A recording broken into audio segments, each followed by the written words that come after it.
یہ باتیں آپ کی زندگی بدل دے گی۔ ایک سٹوری سناتا ہوں، آپ سن لو تو آپ کی زندگی بدل جائے گی، آپ کی سوچ بدل جائے گی۔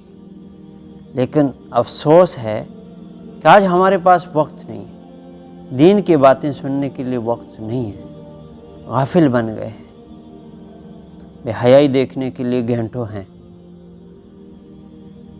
لیکن دین کی باتیں سننے کے لیے ہمارے پاس وقت نہیں۔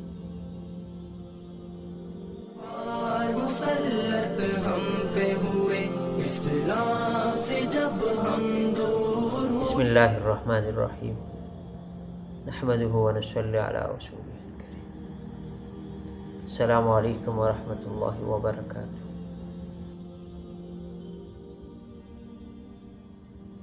ایک بزرگ گزرے ہیں جس کا نام حضرت شقیق بلخی رحمۃ اللہ تعالی علیہ۔ ان کا ایک شاگرد تھا حضرت حاتم اصم رحمۃ اللہ تعالی علیہ۔ تو ایک دن استاد نے شاگرد سے پوچھا کہ آپ کتنے عرصے سے میرے پاس ہو؟ فرمانے لگے 33 برس سے۔ 33 برس۔ تو استاد نے پوچھا کہ آپ نے ان 33 برس میں مجھ سے کیا سیکھا ہے؟ فرمانے لگے صرف 8 باتیں۔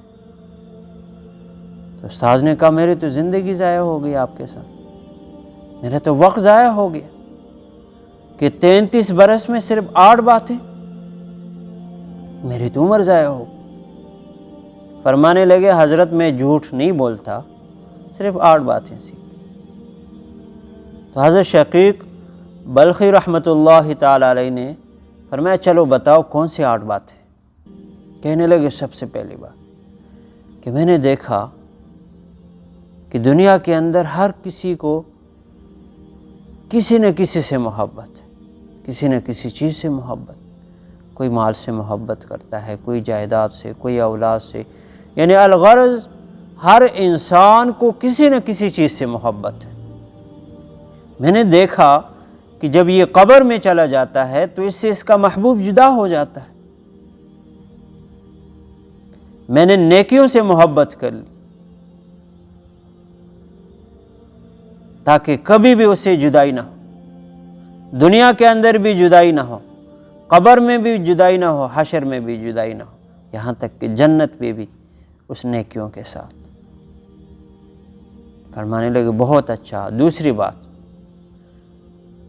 کہ میں نے قرآن پاک میں اللہ جل شانہ کا ارشاد دیکھا وَأَمَّا مَنْ خَافَ مَقَامَ رَبِّهِ وَنَهَى النَّفْسَ عَنِ الْهَوَىٰ فَإِنَّ الْجَنَّةَ هِيَ الْمَأْوَىٰ۔ جو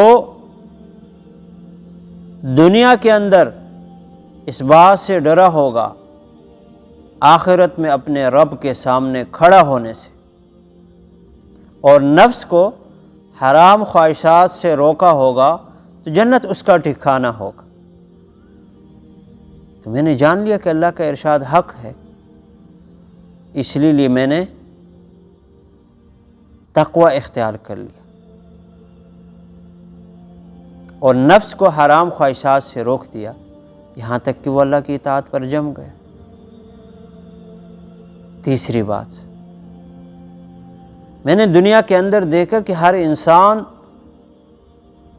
اپنی بڑائی لوگوں میں ظاہر کرتا ہے، مال کی وجہ سے، جائیداد کی وجہ سے، حسب نسب کی وجہ سے، یعنی ان چیزوں کے ذریعے سے اپنی بڑائی ظاہر کرتا ہے، اس پر فخر کرتا ہے، لوگوں کے سامنے اپنے آپ کو بڑا ظاہر کرتا ہے ان چیزوں کے ذریعے۔ میں نے قرآن پاک میں اللہ جل شانہ کا ارشاد دیکھا ان اکرمکم عند اللہ اتقاکم، کہ اللہ کے نزدیک عزت دار وہ ہے جو سب سے زیادہ پرہیزگار ہو، جس کے اندر تقوی ہو۔ لہذا میں نے تقوی اختیار کر لیا، اپنے آپ کو پرہیزگار بنا دی۔ اور چوتھی بات کہ میں نے دیکھا کہ دنیا کے اندر ہر انسان کسی ایسی چیز پر بھروسہ کرتا ہے، اعتماد کرتا ہے کسی ایسی چیز پر بھروسہ کر بیٹھا ہے جو خود اس کی طرح مخلوق ہے۔ کوئی اپنی جائیداد پر بھروسہ کرتا ہے، کوئی مال پر بھروسہ کرتا ہے، کوئی اپنی دستکاری پر بھروسہ کرتا ہے کہ میں جیسا چاہوں جس طرح چاہوں زندگی گزار لوں گا، کما لوں گا۔ یعنی ایسی چیزوں پر بھروسہ کرتا ہے جو خود اس کی طرح مخلوق ہے۔ میں نے قرآن پاک میں اللہ جل شانہ کا ارشاد دیکھا، اللہ نے فرمایا وَمَن يَتَوَكَّلْ عَلَى اللَّهِ فَهُوَ حَسْبُهُ، جس نے اللہ پر بھروسہ کر لیا بس اللہ اس کے لیے کافی ہے۔ تو میں نے اللہ پر بھروسہ کر لیا۔ اور پانچویں بات کہ میں نے دیکھا کہ ہر انسان کسی نہ کسی سے لڑائی ہے، کسی نہ کسی سے دشمنی ہے، ایک دوسرے کے عیب جوئی بیان کرتے ہیں، ایک دوسرے کو برا بھلا کہتے ہیں، اور یہ سب کے سب حسد کی وجہ سے ہوتا ہے کہ ایک کو دوسرے پر حسد آتا ہے۔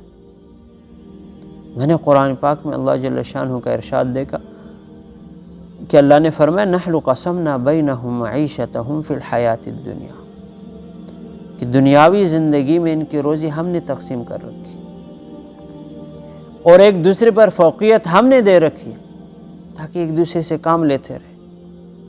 اگر سب کے سب ایک ہی نمونہ کے بن جائے، ایک طرح کے سب ہو جائے، تو پھر کوئی کام کسی کا کام کیوں کرے؟ آپ مثال بتا رہا ہوں، آپ جس گھر میں رہتے ہو وہ کسی مزدور غریب نے بنایا ہے۔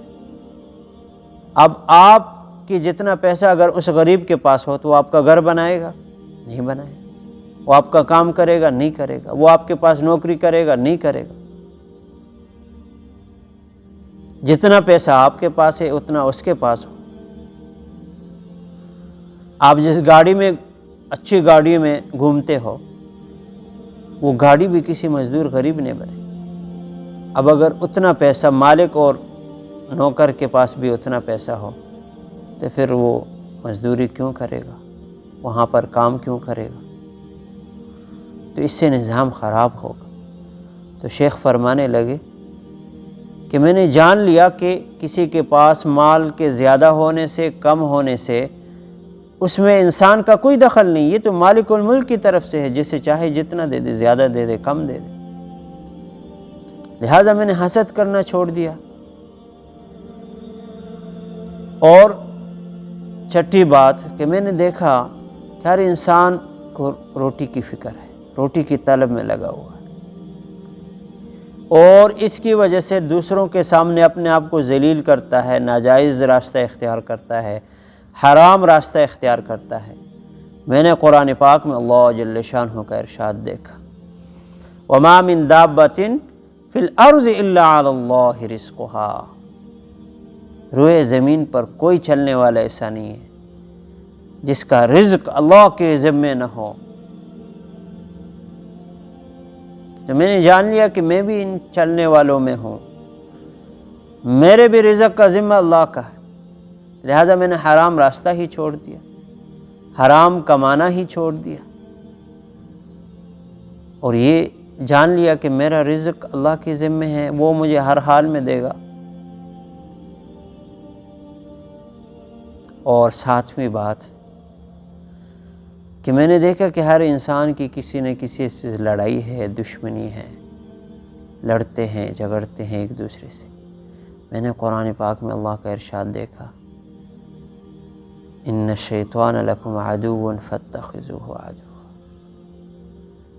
شیطان تمہارا دشمن ہے، اس کے ساتھ دشمنی رکھو۔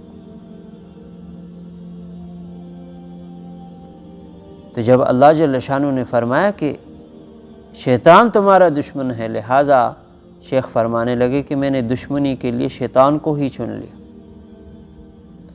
اور سب سے اپنی دشمنی ہٹا دی اور اس سے دور رہتا ہوں۔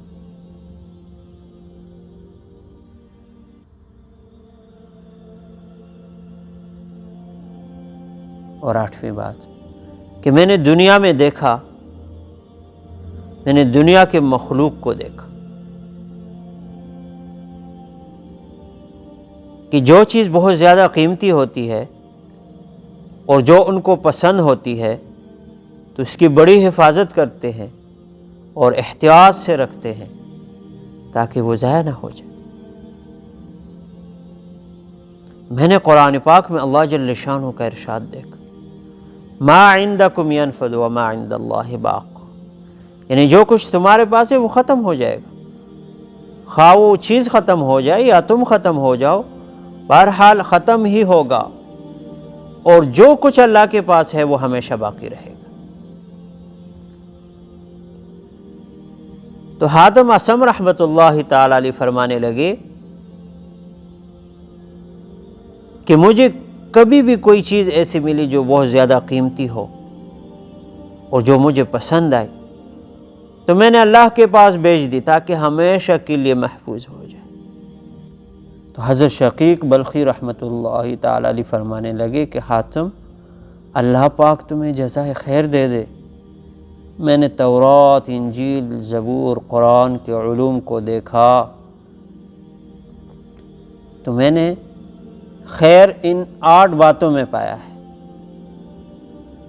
اور جو ان 8 باتوں پر عمل کر لے گویا اس نے 4 کتابوں کے مضامین پر عمل کر لیا۔ تو اللہ پاک ہمیں عمل کرنے کی توفیق دے۔ توکل اللہ پر ہو، یقین اللہ پر ہو، رزق کا ذمہ اللہ کا ہے، حرام راستہ کبھی اختیار